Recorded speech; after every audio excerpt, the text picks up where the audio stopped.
Hello everyone, and welcome back to the Nancy Musa Network. Now don't forget to like, comment and subscribe so that every time I drop a video you guys will be the first to know, and of course please share this video with your loved ones. So today I've only got a few minutes, but I'm going to tell you guys how I changed my environment to improve my mental health, because 1 in 4 people suffer from mental health disorders. So let's get straight into it. So external factors that could contribute are work environment, weather conditions, housing conditions, and of course people around you. So if you're in a high level stressful job, if you are in a job that you're not happy with, this can cause anxiety and possibly depression. You may need to go back to the drawing board and reassess what you want to do to make money for a living, because it's best to do something that doesn't put too much pressure on your mental health in order for you to progress in life. Also, weather conditions could have a massive impact. There is a condition called seasonal affective disorder, and this is where people are diagnosed with depression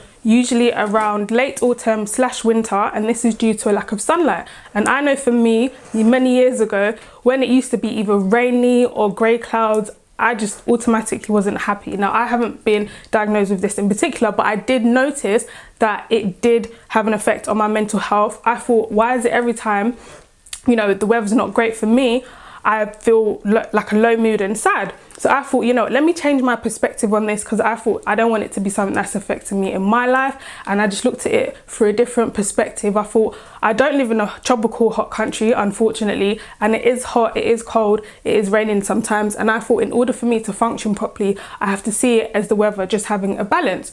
Now, housing conditions, if people aren't living in the optimal housing conditions that they need, this could also have an effect on their mental condition too. When it came to lockdown, I thought I really want to redecorate my house. This is a perfect time, make it even more comfortable and great for my kids. So I did that, and I love decorating and getting creative anyway, so this was so good for my mental health. And of course, people around you, this is so important, because there are some negative people, even though they don't know they're being negative, and this could also affect you. You may need to reassess your friends, family, people around you that are being negative and having an impact on your mental health. So let's move on to the internal factors.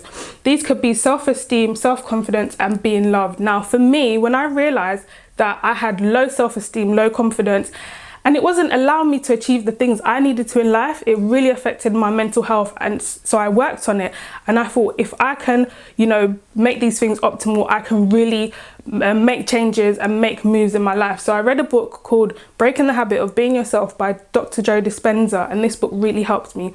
Also, in terms of being loved, a lot of people look for love from an external source, even though it's something that can be worked on internally. If you love yourself, and if you try and give yourself the most love, you won't need it from anybody else, and therefore you won't feel down and feel like people don't love you or people aren't giving you the love that you need. And a book that helped me as well, I read this book last year, it's called The Power of Now by Eckhart. It teaches you about living in the present, not living in the past, because this can cause depression, and not living in the future, because this can cause anxiety. Thank you so much for watching, guys. I hope you enjoyed this video, and I'll catch you on the next one.